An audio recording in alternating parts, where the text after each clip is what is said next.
Finalement, pour optimiser les CV de la cohérence cardiaque sur le nerf vague, on va vous donner 6 conseils et je m'arrêterai là, comme ça vous avez vraiment le take home message et ce sera pas plus dur que ça à retenir.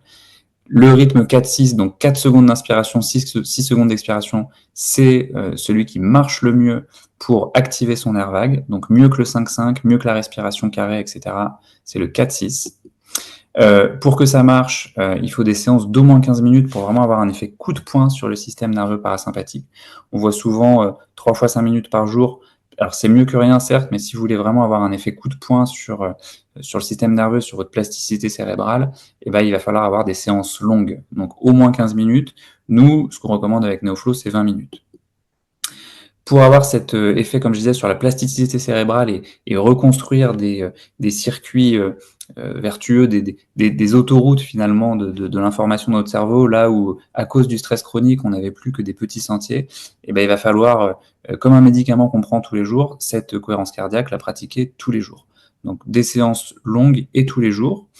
L'idéal, c'est d'ancrer cela comme une habitude, si on veut réussir à faire ça tous les jours. Et un des moments optimaux pour faire ça, c'est le soir avant le coucher. En plus, on va avoir une action sur le sommeil pour avoir un sommeil plus profond et récupérateur. Donc, c'est ce que Sylvain Laborde recommande. Pour une activation optimale du nerf vague également, d'avoir une inspiration par le nez. Alors, l'expiration aussi, vous pouvez la faire, mais surtout l'inspiration par le nez, ça va vraiment optimiser cette diminution du stress.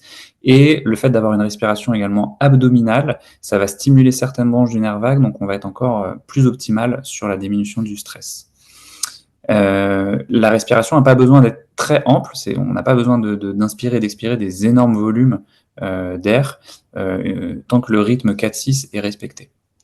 Et enfin, la dernière chose, c'est le guidage tactile. On n'en parle pas souvent. On a souvent des applications, des vidéos, etc., qui nous permettent de pratiquer la cohérence cardiaque. Mais le sens du toucher, c'est quelque chose d'assez sous-exploité. Et alors, je vais passer la parole à Philippe-Antoine, qui en parlera mieux que moi, lui qui est expert de vécu.